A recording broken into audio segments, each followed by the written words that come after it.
लेंगे, लेकिन सबको देखते हुए हमको जो करना है वो आप अपना लक्ष्य निर्धारित कर लीजिए कि हमें क्या करना है, हमें क्या करना है।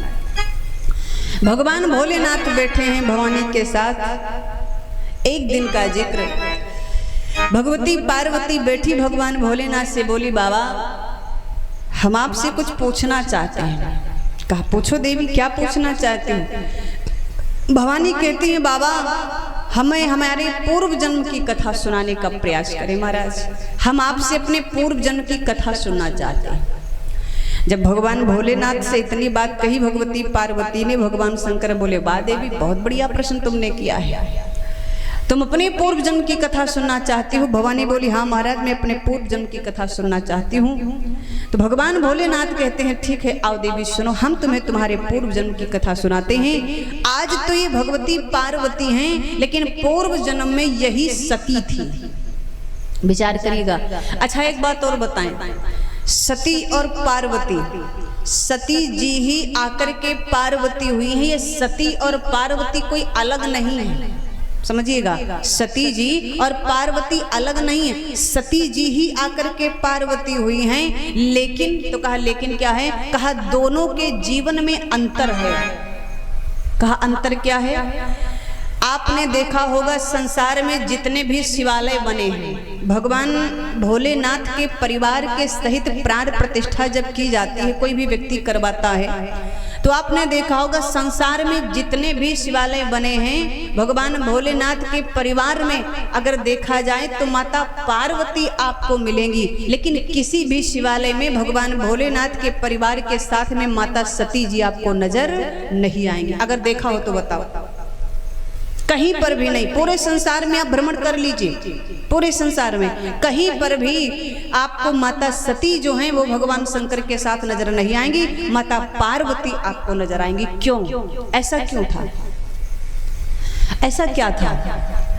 तो ऐसा ये था कि यही पार्वती जब सती थी ना, तो सती के जीवन में संशय और भ्रम जुड़ा हुआ था। संशय का मतलब है शंका, और इनके जीवन में भ्रम जुड़ा हुआ था। ये दो चीजें थी, शंका थी और भ्रम था। और एक बात बताएं, किसी भी व्यक्ति के अंदर, भवानी को छोड़ दीजिए, किसी भी व्यक्ति के अंदर अगर ये दो चीजें हैं तो समाज में किसी भी जगह पर वो चला जाए, समाज के बीच में कितने लोगों के बीच में चला जाए, कहीं पर भी उसका सम्मान होने वाला नहीं है। जिसके अंदर शंका है और जिसके अंदर भ्रम जुड़ा हुआ है, उसका समाज में कहीं सम्मान नहीं होगा। अच्छा वही व्यक्ति संशय और भ्रम को छोड़ दे और श्रद्धा विश्वास जीवन में ले आए तो किसी भी समाज में पहुंच जाएगा, तो उसका भरपूर सम्मान होगा। यही कारण था सती और पार्वती में, और दूसरा कोई कारण नहीं था। सती जी के अंदर शंका थी, भ्रम था, इसलिए सती जी पूजनीय नहीं हुई। घर में बिटिया का जन्म हो, समझो इतनी तक मतलब बात आ गई, घर में बिटिया का जन्म हो, हमारी माताएं बहनें उस बिटिया का नाम पार्वती रख देंगी।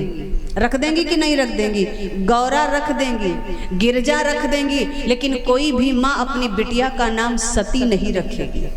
बोलो रखती हो तो बताओ, कहीं सुना हो तो बताओ। हमने तो नहीं सुना महाराज, कहीं सुना है किसी माँ ने अपनी बिटिया का नाम सती रखा हो? नहीं रखता। क्यों? क्योंकि सती के जीवन में संशय और भ्रम था, इसलिए इतना तक लोग मानने लगे कि सती ठीक नहीं थी, स्वभाव उनका ठीक नहीं था। लेकिन वही सती जब पार्वती बन करके आई है तो भगवती पार्वती का हर जगह पर सम्मान है। क्यों? क्योंकि जब पार्वती बनी है तो इनके जीवन में संशय और भ्रम जुड़ गया। अब आप कहोगे कि सती जी का अगर सम्मान नहीं था तो 52 शक्तिपीठों की स्थापना कैसे हुई? 52 शक्तिपीठ बने हैं माता सती के शरीर से, जहां जहां जो जो अंग गिरा है वहीं पर शक्तिपीठ बन गए। लेकिन तो कहा लेकिन क्या है, तो समझो जैसे एक लकड़ी, एक साधारण लकड़ी अगर किसी साधारण व्यक्ति के हाथ में लग जाए, समझिएगा, साधारण लकड़ी किसी साधारण व्यक्ति के हाथ में लग जाए तो वो व्यक्ति उस लकड़ी को उठा करके आग के हवाले कर देगा।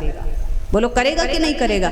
आग के हवाले कर देगा, जाके उठा के घर में डाल देगा, और जब घर में डालेगा माताएं बहनें भोजन बनाएंगी तो उसको जलाएंगी ही, स्वाभाविक है जलाएगा।